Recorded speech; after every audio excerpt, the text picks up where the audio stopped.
I'm stacking dishes after Sunday brunch, the clatter of forks still ringing in my ears, when my mother-in-law leans over with that fake sweet smile and whispers, "Claire dear, you need to leave my son, you're not good enough for us."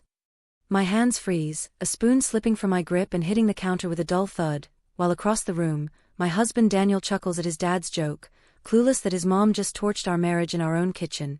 This is a story of loyalty, betrayal, and the quiet power of knowing your worth. Before we get into it, let me know where you're watching from, and don't forget to like and subscribe. Hey, so I've got this wild story to tell you, you're not gonna believe how it all went down. Imagine me, Claire Hensley, 32 years old, just standing there in my kitchen on a Sunday afternoon. The sun's pouring in, hitting the marble counters I picked out ages ago when I bought this place. Yeah, I bought it, me, not anyone else, but Daniel's family never seemed to catch that part. I'm rinsing off plates, the water splashing a little, humming this old song my mom used to belt out when I was a kid. It's one of those warm days in Raleigh, North Carolina, where you can feel summer hanging on even though the calendar says it's almost gone. The dishwasher's half full, forks and knives clinking as I slide them in, and I'm in this groove, just cleaning up after brunch, nothing big. Then Margaret, Daniel's mom, glides over. She's decked out like always, pearls shining, linen shirt crisp like she ironed it twice. Her perfume hits me first, sharp and fancy, the kind that screams money. She leans in close, too close, and her voice drops low, all soft and syrupy. "Claire dear," she says, "let's not drag this out, you need to leave my son." I swear, my whole body just stops. The plate I'm holding stays under the faucet, water running over my fingers, but I don't move. My stomach twists hard, like someone punched me, but my face? I keep it blank. I slide a fork into the rack, slow and careful, like she didn't just drop that on me. She's not done though, she keeps going, smooth as butter. "You've had your fun, but you're not the right fit, not good enough for our family." I flick my eyes across the room.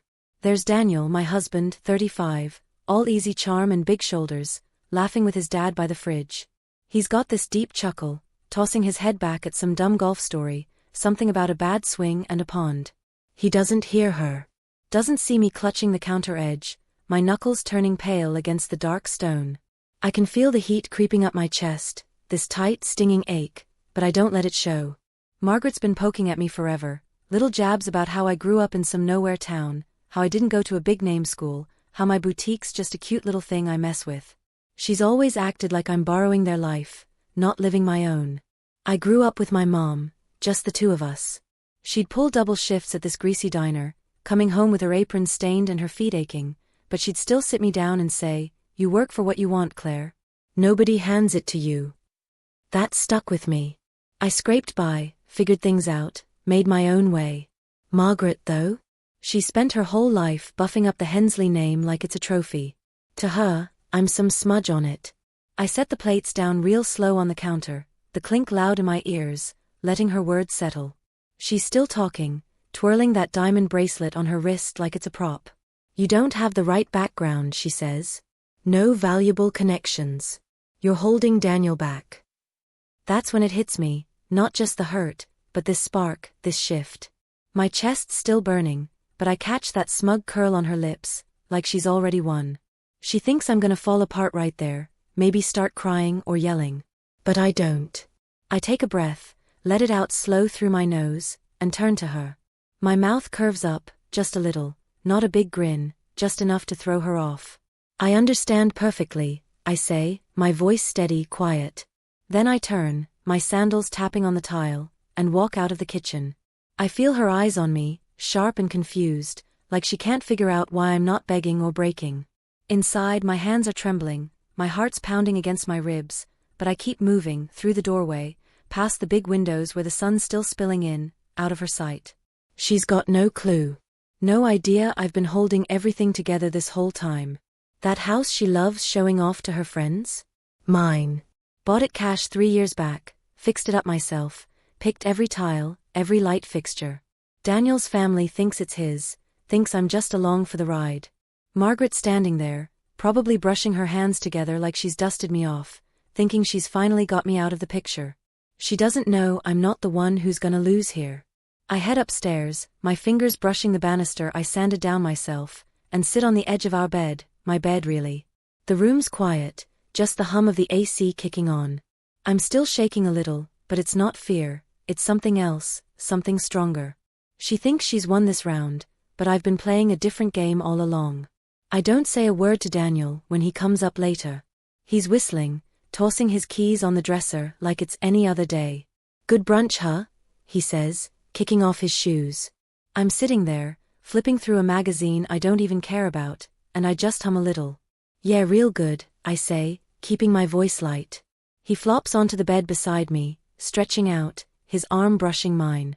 "Mom was in a mood though," he adds, chuckling like it's nothing. I glance at him, his face relaxed, eyes half closed. He's got no idea what she said, no idea the line she just crossed. I could tell him right then, watch his jaw drop, see that easy grin fade. But I don't. I close the magazine, set it on the nightstand, and slide under the covers. "She's always in a mood," I say, turning away so he can't see my face. The next morning, I'm up early, padding barefoot across the hardwood I refinished 2 summers ago. The house is still, just the sound of coffee dripping into the pot. I pour a mug, the steam curling up, and lean against the counter where it all went down yesterday.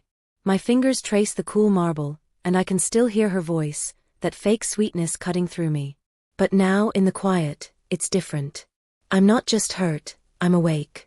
I sip the coffee, bitter and hot, and stare out the window at the backyard I planted myself, roses and all. Margaret's been at me for years, chipping away, and I've let it slide. Not anymore. I set the mug down, the clink loud in the empty kitchen, and grab my phone. I scroll to my lawyer's number, hesitate just a second, then hit call. "Hey, it's Claire," I say when he picks up. "We need to talk about the prenup." He's quiet for a beat, then says, "What's going on?" I smile, just to myself. "Oh, you'll see."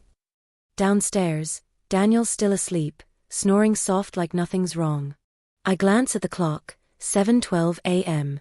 The day's just starting, and he's got no clue what's coming. Neither does Margaret. She thinks she's got this all figured out, that I'm some pushover she can scare off. But I've been building something bigger than she'll ever understand. That boutique she laughs at? Started it with $500 and a dream, stitching scarves late at night after my day job. Now it's 3 stores, money rolling in steady, more than Daniel's ever made pushing papers at his office gig. The house, the business, the life they think he gave me, I gave myself. And yesterday when she told me to leave, she didn't just cross a line, she handed me the match to light it all up. I spend the day acting normal, well, my kind of normal. I head to my main store downtown, the one with the big glass front I had installed last year. My manager Jen is there, sorting inventory, her curly hair bouncing as she waves me over. "You're early," she says, grinning. "Everything okay?" I grab a stack of sweaters, folding them slow. "Yeah, just needed to get out," I say, keeping it vague. She raises an eyebrow but doesn't push. We work side by side, the shop quiet except for the rustle of fabric and the occasional chime of the door when a customer walks in. I'm smiling, chatting about new designs, but inside, I'm replaying Margaret's words, her bracelet glinting as she twisted the knife. Jen catches me staring at nothing once, laughs and says, "Earth to Claire, what's up with you today?" I shake my head, stacking the last sweater. "Just thinking," I say, and she shrugs, letting it go. By the time I get home, the sun's dipping low, painting the living room gold through those big windows. Daniel's on the couch, feet up, scrolling his phone. "Hey babe," he says, glancing up. "Long day." I drop my bag by the door, kick off my shoes. "Something like that," I say, pouring myself a glass of water from the pitcher on the counter. He's back to his screen, thumb swiping, totally checked out. I lean against the fridge, watching him, the guy I married 4 years ago after he swept me off my feet at a barbecue. He was all charm then, cracking jokes, making me laugh till my sides hurt. I thought we'd build something together. But now? He's Margaret's shadow, and I'm the one holding it all up. That night, we're eating takeout, pizza, because neither of us felt like cooking. He's got sauce on his chin, wiping it with a napkin, grinning like a kid. "Mom's coming over tomorrow," he says between bites. "Said she wants to talk about something." I pause, my slice halfway to my mouth, cheese dripping onto the plate. "Oh yeah," I say, keeping my voice even. He shrugs, chewing loud. Yeah, probably about the holidays or whatever. I set the pizza down, wipe my hands slow on a napkin. Sure, I say, leaning back in my chair. He doesn't catch the edge in my tone, just keeps eating, talking about some work thing. I'm looking at him, this guy I used to love so hard it hurt, and all I feel is this quiet hum, calm, steady, ready. Margaret's coming tomorrow? Good. Let her try me again. I'm not running anywhere. So where was I? Oh yeah, sitting there with Daniel, pizza grease on my fingers, him yammering about Margaret coming over tomorrow like it's no big deal. I'm just staring at him, the guy I used to think was my whole world, and now he's just there, clueless, chewing away. I don't tell him what his mom said in the kitchen yesterday. Don't even hint at it. He's sprawled on the couch now, flipping through channels, the TV flickering blue across his face. You okay, babe? He asks, eyes barely leaving the screen. I'm standing by the sink, rinsing my glass, the water cold against my hands. Yeah, I say, keeping it short, my voice flat but steady. He grunts something, clicks to some sports rerun, and I dry my hands on a towel, slow and deliberate. I'm not tipping my hand, not yet, not to him, not to anybody. See, here's the thing about me and Daniel. We met when I was 28, at this barbecue a friend threw out by the lake. He was all charm, tall, broad shoulders, cracking jokes about how he burned his burgers. I was laughing so hard I nearly spilled my lemonade, and by the end of the night, he talked me into a walk by the water. He had this way of looking at you, like you were the only one there, and I fell for it. Hard. 2 years later, we're married, and I thought we were solid, you know? A team. But Margaret's been in the background the whole time, pulling strings, whispering in his ear that I'm not enough. And Daniel? He's got this habit of letting her, like she's still tucking him in at night. I'm not the girl she thinks I am though. I didn't just stumble into this life, I built it. That boutique she smirks at? I started it with $500 and a laptop that crashed every other day, stitching scarves in my tiny apartment till my fingers ached. Now it's 3 stores, Raleigh, Durham, Chapel Hill, pulling in more cash than Daniel's ever seen from his desk job. The house we're sitting in right now? I bought it before I even knew him, cash down on a beat-up fixer-upper I turned into this beauty. Every nail, every coat of paint me. Daniel's paycheck barely keeps the lights on, but I let him strut around like he's the one who made it happen. Let Margaret think it's all his too. Until now, that's been fine. But after yesterday? That's over. I head upstairs, leaving him glued to the TV, the sound of some crowd cheering fading as I climb the steps. I'm in our bedroom, well, my bedroom, slipping off my earrings, setting them on the dresser I refinished last spring. The prenup's locked in my safe downstairs, the one Daniel signed without even flipping past the first page. He laughed about it back then, said, "What's mine is yours, babe," like it was some big romantic gesture. I smiled, said sure, and filed it away. My lawyer's voice is still in my head from this morning. "Claire, you're airtight. What's the play?" I didn't answer him yet. I'm still figuring that out, but I know one thing, I'm not fighting Margaret head-on. I'm letting her think she's winning. That's how you beat someone like her, you let them trip over their own feet. Next day, she's over by noon, breezing through the front door like she owns the place. I'm in the kitchen again, slicing apples for a snack, the knife slipping smooth through the fruit. She's got her usual get-up, pearls, linen, that sharp perfume, and Daniel's trailing her, carrying a bag of groceries she probably made him pick up. "Claire," she says, all bright and fake, "how's my favorite daughter-in-law?" I keep slicing, the blade thudding soft against the cutting board. "Hey, Margaret," I say, not looking up. "Just peachy."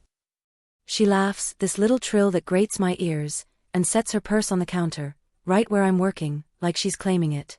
Daniel's unloading stuff, milk, bread, some fancy cheese she likes, and he's grinning, oblivious as ever. "Mom's got big plans for Thanksgiving," he says, shoving the milk in the fridge. "Wants us all at her place."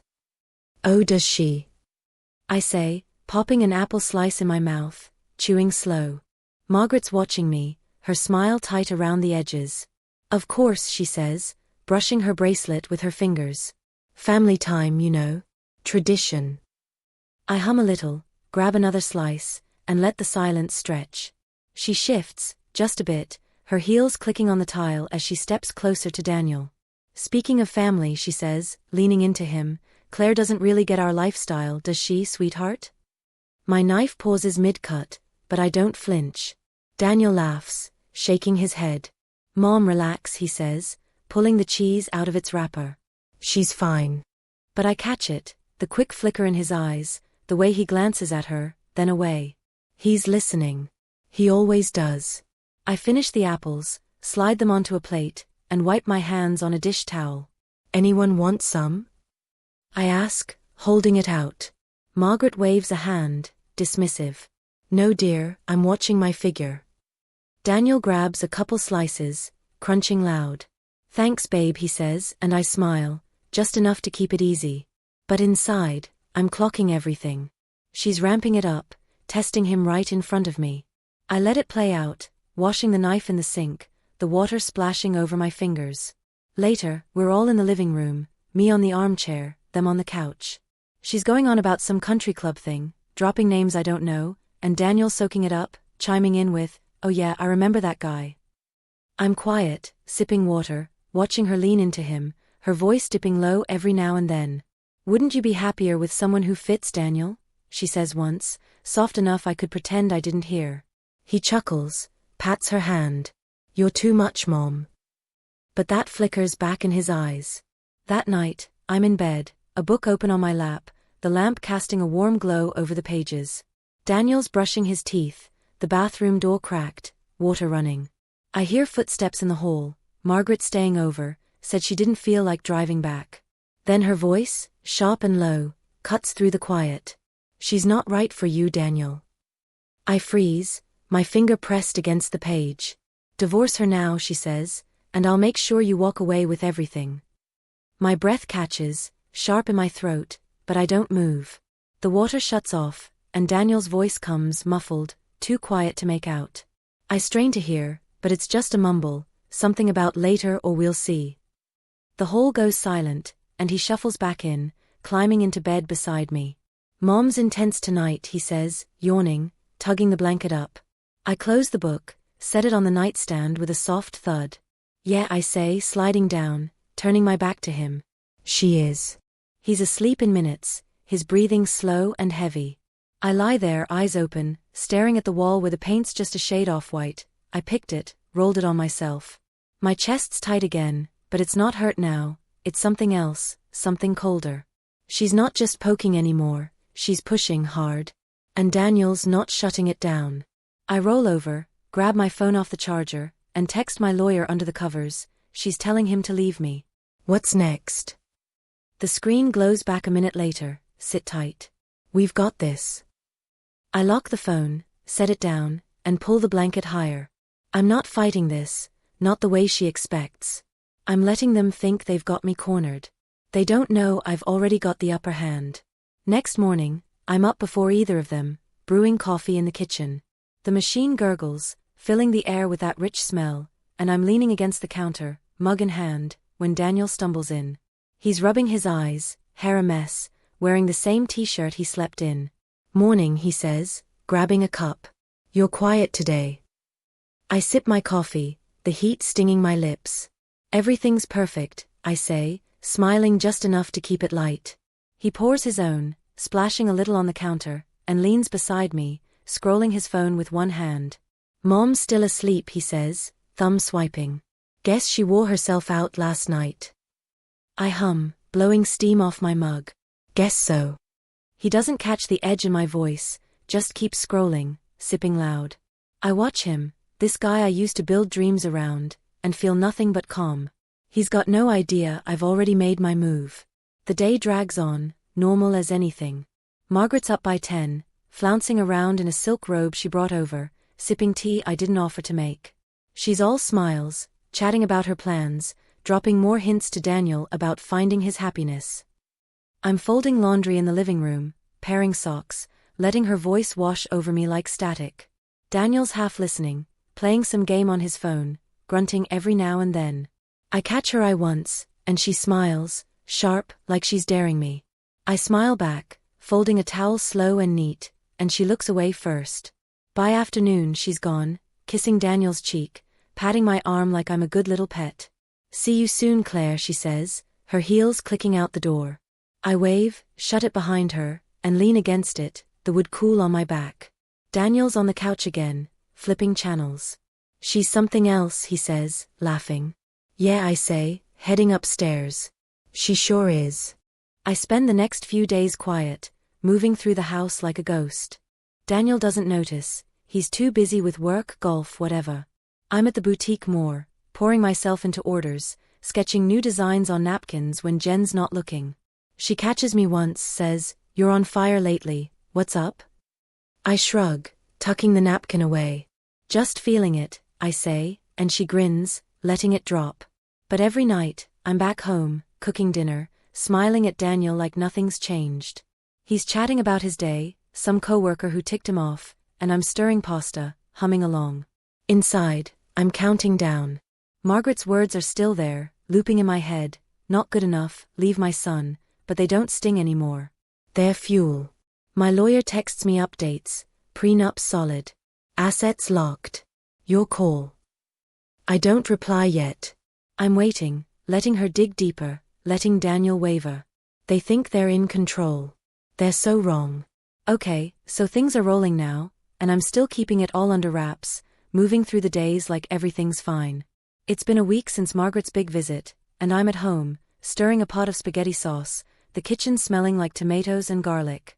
Daniel's at the table, flipping through his phone, same as always, talking about some guy at work who messed up a report. I'm half listening, scraping the spoon against the pot, when my phone buzzes on the counter. I glance over, wipe my hands on a towel, and pick it up. It's a text from Margaret. "Daniel and I had a lovely lunch today, he agrees it's time to move forward." My fingers tighten around the phone, but I don't let my face change. I set it down, real slow, and go back to stirring, the sauce bubbling soft. Daniel's still yapping, doesn't even look up. "Smells good, babe," he says, tapping away at his screen. "Yeah," I say, my voice smooth, thanks. I'm smirking inside though, picturing Margaret at some fancy lunch spot, all pearls and smug grins, leaning across the table to Daniel like she's sealing a deal. She thinks she's got him locked in, that I'm already fading out of the picture. I plate the spaghetti, slide his over, and sit across from him, twirling pasta on my fork. He's chewing loud, scrolling with one hand, and I'm just watching, quiet, letting that text sit there like a little bomb she doesn't know I've caught. Move forward? Oh, we'll see about that.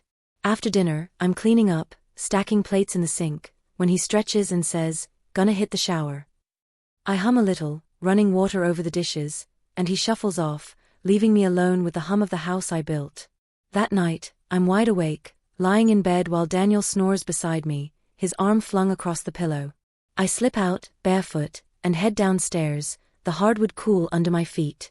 I grab my phone from the kitchen counter and text my lawyer. She's pushing him to ditch me. Time to move. He's quick, texts back, "Your assets are secure. Say when." I don't answer yet, just lock the screen and lean against the counter, staring out the window where the backyard's dark, just shadows of the roses I planted. I've got everything tied up, house, business, money, all in my name, thanks to that prenup Daniel didn't bother reading. I'm not ready to pull the trigger though. I want them to think I'm clueless a little longer, let Margaret dig that hole deeper. Next morning, I'm out the door early, kissing Daniel on the cheek as he's pouring cereal. "Store stuff," I say, grabbing my keys. He grunts, milk splashing into his bowl. "See ya later," he mumbles, and I'm gone, driving downtown to my main boutique. Jen's there, unpacking a box of new scarves, soft ones, all blues and grays I designed last month. "Morning, boss," she says, grinning, her curls bouncing as she tosses me one. I catch it, run my fingers over the fabric. "These look good," I say, folding it neat and stacking it with the others. She's chattering about a customer who haggled yesterday, and I'm smiling, keeping busy, but my head's still on that text. By noon, I'm sketching in the back, pencil scratching over paper, when my phone buzzes again. Another one from Margaret. "I hope you understand, Claire, this is best for everyone."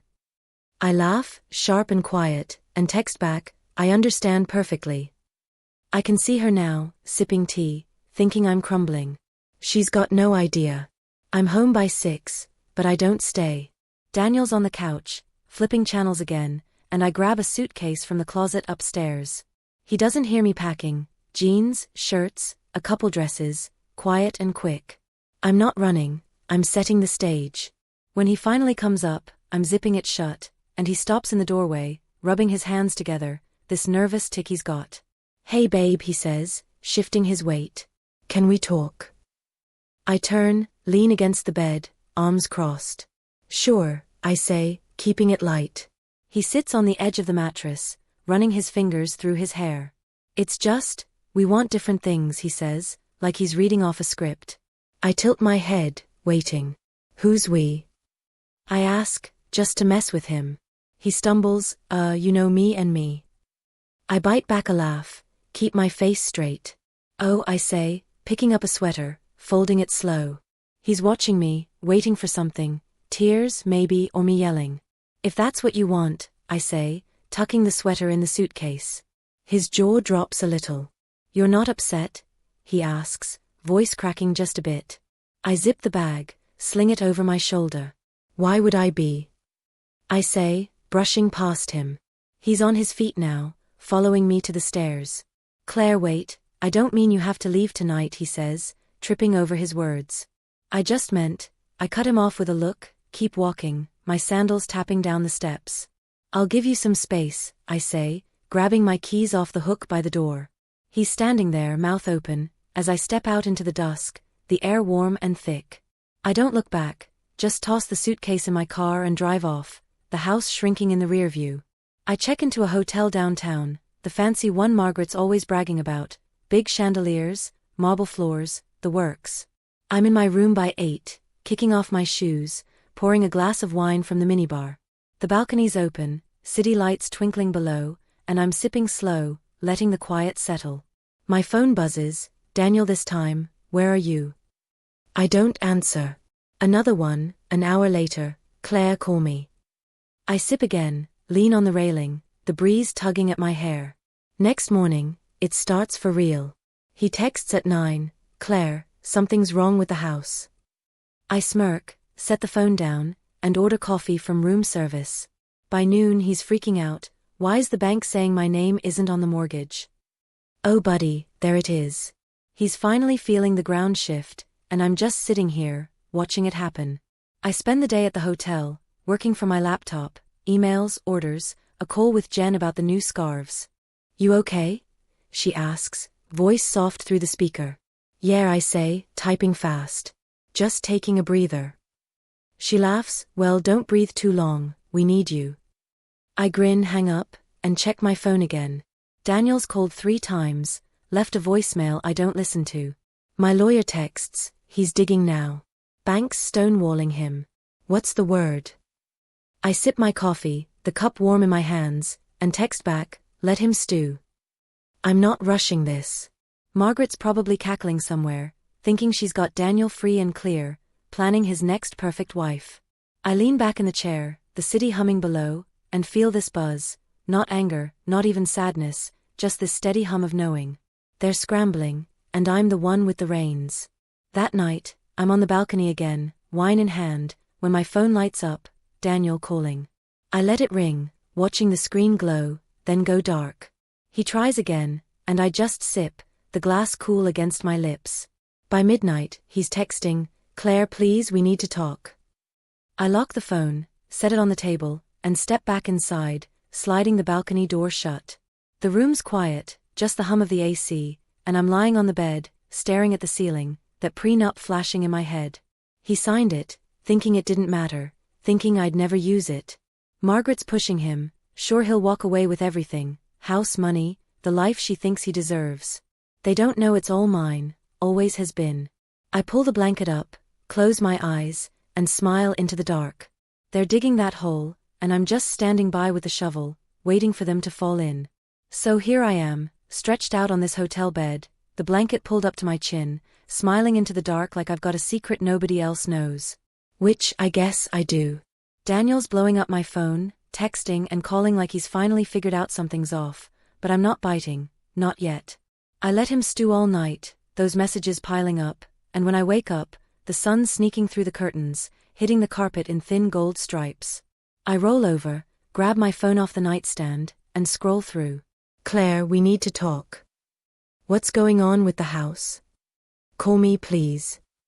He's starting to sound desperate, and I just sipped the leftover wine from last night, the glass still sitting there, lukewarm now. I don't answer. Let him twist a little longer. I spend the morning lazy, order breakfast up to the room, some eggs and toast that come on a tray with a little flower in a vase. Cute, right? I'm eating slow, flipping through emails on my laptop, when my lawyer texts again, banks holding firm. He's got nothing. Next move. I chew a bite of toast, the crumbs falling onto the plate, and text back, wait. I'll tell you when. I'm not rushing this. Margaret's probably still gloating, thinking she's got Daniel all lined up for her perfect little redo, and he's scrambling, trying to figure out why the rug's slipping out from under him. I finish breakfast, push the tray aside, and get dressed, jeans, a soft sweater, my hair pulled back loose. I've got a plan, and it's time to let it roll. 2 days after I walked out, I'm driving back to the house, my house. The air's warm, sticking to my skin as I pull into the driveway, the gravel crunching under my tires. Daniel's there, pacing by the front steps, arms crossed tight across his chest. He looks like a kid who lost his favorite toy, hair messy, eyes darting. Margaret's next to him, standing stiff, her pearls catching the light, but her face is all pinched up, like she's sucking on a lemon. I cut the engine, step out, and let the car door shut with a soft thud, my keys jangling in my hand. Claire, Daniel says, stepping forward, his voice rough. We need to talk. I tilt my head, lean against the car, casual as anything. Do we? I say, twirling the keys around my finger. Yes, Margaret snaps, her heels clicking as she moves closer, arms folded now too. The bank says this house is in your name. Her voice is sharp, like she's accusing me of stealing her purse. I shrug, just a little, and tuck the keys in my pocket. That's right, I say, keeping it easy. She blinks hard, like she didn't hear me right, her mouth opening and closing once. But that doesn't make sense, Daniel cuts in, dragging a hand through his hair, his eyes bouncing between me and her. I thought we owned it. I look at him, let the silence hang for a beat, then say, no, I own it. Always have. His face goes slack, like I just punched the air out of him, and Margaret's jaw drops, this loud gasp slipping out, like something out of a soap opera. She recovers fast though, pointing a finger at me, her bracelet sliding down her wrist. No, that's not possible, she sputters, her voice climbing. I shrug again, kicking at a pebble on the driveway, watching it skitter away. It's reality, I say, calm and flat. Daniel's staring at me now, his hands dropping to his sides. Claire, let's work this out, he says, stepping closer, his voice softer, almost pleading. Work what out? I ask, crossing my arms, meeting his eyes. You signed the prenup. My business, my house, my money, all mine. Margaret sucks in a breath, loud and dramatic, her hand flying to her chest. You tricked him, she yells, her face going red. I tilt my head just a little and smile, not big, just enough. Did I say. Or did he just not care enough to read it? Daniel's quiet now, staring at the ground, his sneakers scuffing the gravel. He knows it's true, he signed that thing 4 years ago, laughing like it was a joke, while I stood there, watching him scribble his name. Margaret's not done though, she's shaking, her voice sharp enough to cut glass. You're nothing without my son, she spits, stepping forward like she's gonna grab me. I don't flinch, just look at her steady. I had everything before him, I say, my voice low but firm. And I still do. She freezes, her mouth open, and I can see it, the gears turning, the panic creeping in. Daniel's still not moving, just standing there, hands shoved in his pockets now, like he's shrinking. I turn away, start walking toward the house, my sandals crunching on the driveway. You wanted me gone, I say over my shoulder, not even looking back. Congrats, you got it. Daniel calls my name, Claire, wait, but I keep going up the steps, through the door I painted blue myself 2 summers back. Margaret's hissing something, her voice rising, but I don't catch the words, just let the door swing shut behind me, the click loud in the quiet. Inside I'm buzzing, this wild hum under my skin, not anger, not even triumph yet, just this free light feeling. I drop my keys on the counter, the marble cool under my fingers, and lean there breathing slow. They're out there, falling apart, and I didn't even have to lift a finger to make it happen. I hear them through the window, Margaret's voice sharp, Daniel's low and shaky. I'm on the couch, feet up, a bowl of popcorn in my lap, some dumb reality show playing low on the TV. I let it ring, popping a kernel in my mouth, the salt sticking to my fingers. It stops, then starts again. I sigh, grab the phone, and answer, keeping it short. What? I say, leaning back. His voice cracks through the line, all shaky. Claire, I messed up. Can we meet?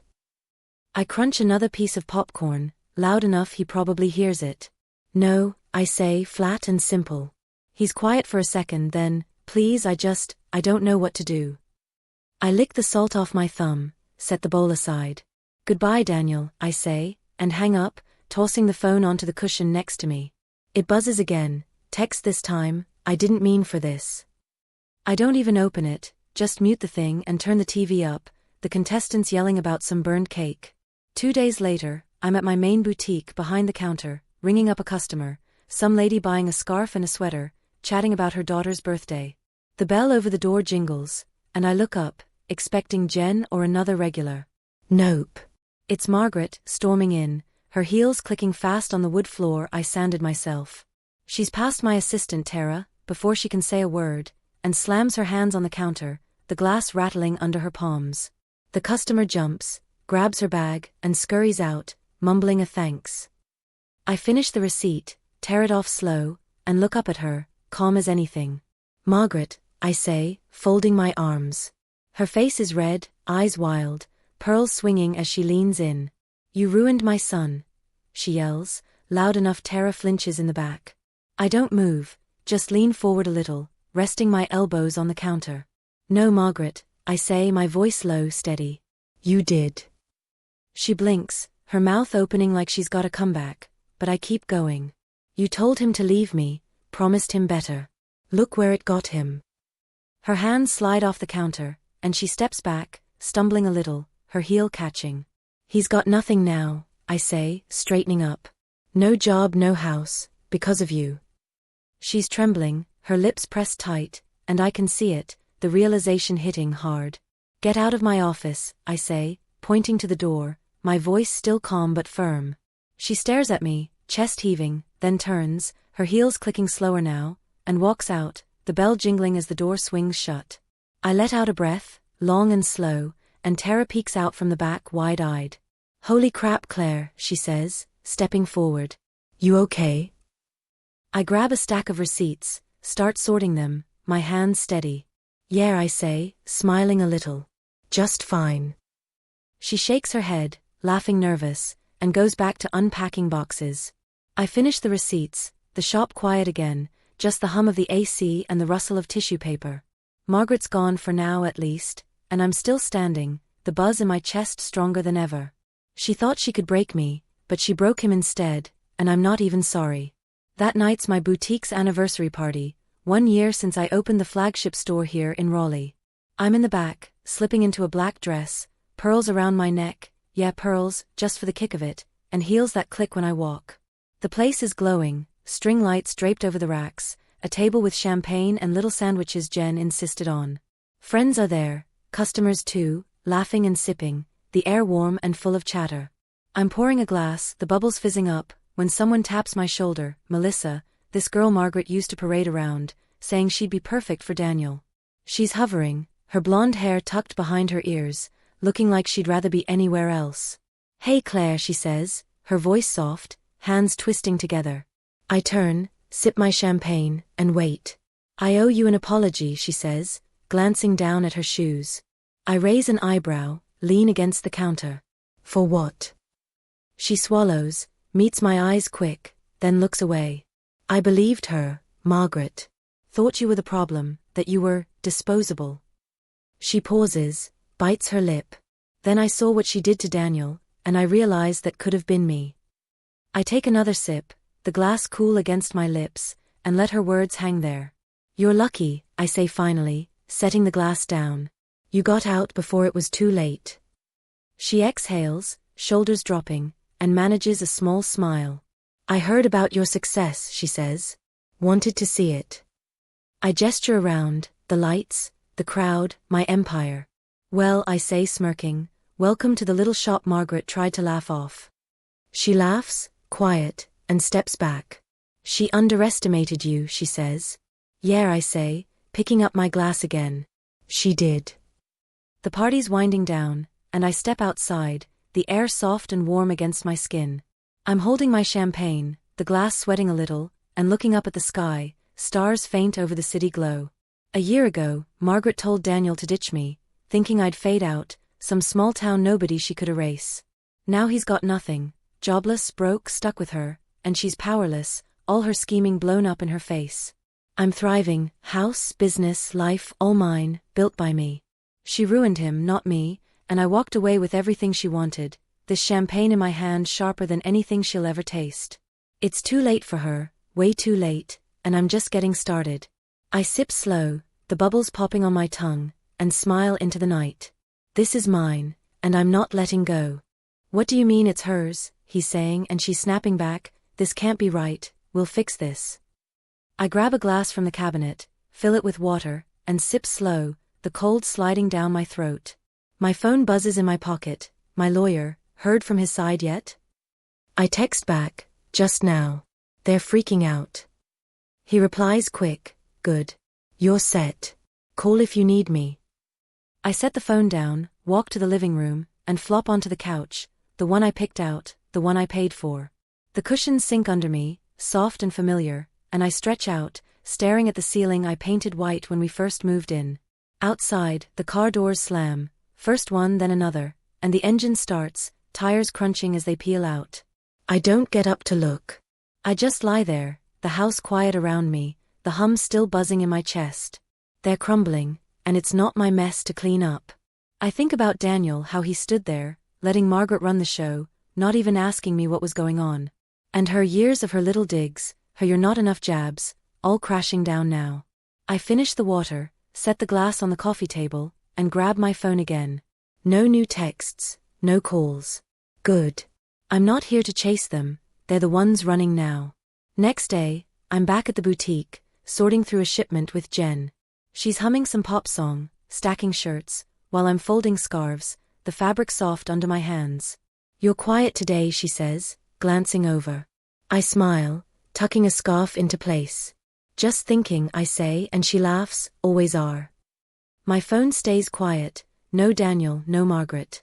I figure they're regrouping, maybe calling lawyers, trying to figure out how to spin this. But they've got nothing. The prenup's ironclad, my lawyer made sure of that, and every brick of this life is mine. I spend the day working, laughing with Jen, sketching new designs on a notepad by the register. It's normal, easy, and I'm loving it, this calm, steady feeling that's all mine. That night, I'm back at the hotel, didn't feel like staying home yet. I'm on the balcony, the city lights blinking below, a glass of wine in my hand. My phone buzzes, Daniel again, Claire, I'm sorry. Can we talk? I sip slow, let the message sit there, the screen glowing in the dark. Sorry? Too late for that. I lock the phone, set it on the railing, and lean back, the breeze tugging at my sweater. They're falling, and I'm just watching, free as anything. Margaret wanted me out, thought she could erase me. Now she's seeing what happens when you push someone who's been holding it all together. I finish the wine, the glass empty in my hand, and smile. They've got no idea what's coming next. Alright, so I'm standing there on the hotel balcony, the empty wine glass cool in my hand, that last text from Daniel, Claire, I'm sorry. Can we talk? Still glowing on my phone. The city's humming below, lights flickering like they're alive, and I'm just soaking it in, this quiet, free feeling that's been building since I walked away from them yesterday. I don't text him back. Don't call. I just set the glass on the little table out there, slide the door shut, and flop onto the bed, the sheets crisp against my skin. He's sorry now? Funny how that works when the ground's gone out from under you. I close my eyes, the hum of the AC filling the room, and let sleep pull me under, knowing they're out there scrambling while I'm just fine. A month goes by fast, crazy fast. I'm back at the house now, not hiding out at the hotel anymore. The place feels lighter, like it's mine again, no shadows of Margaret's perfume or Daniel's clueless chatter hanging around. I'm in the kitchen one morning pouring coffee, when my phone buzzes on the counter, Jen this time. You hear about Daniel, she texts. I sip the coffee, the steam curling up, and text back, no, what's up? She's quick, lost his job. Word is Margaret went nuts at his office. I choke a little on the coffee, laughing sharp into the mug. Seriously. I type, and she sends back, yup. Tried getting him a promotion. Got him fired instead. I set the mug down, wipe my mouth with the back of my hand, and lean against the counter, grinning. Oh Margaret, you just can't stop, can you? I dig a little, call a friend who knows someone at Daniel's old company. Turns out he was already on thin ice, coasting on half-done reports and long lunches. Then Margaret stormed in, all pearls and attitude, demanding his boss bump him up after his rough patch. She made a scene, yelling about how he deserved better, how they didn't appreciate her son. HR didn't like that. They looked closer, saw he was barely scraping by, and cut him loose. Now he's got no job, no house, nothing, and he's crashing in Margaret's guest room, last I heard. I'm picturing it, him on some lumpy pull-out, her hovering, still trying to fix him like he's a kid. I grab an apple from the bowl on the counter, take a bite, and chew slow, the juice dripping down my chin. She's not done meddling, but she's running out of moves. That night, my phone rings, Daniel's name flashing on the screen.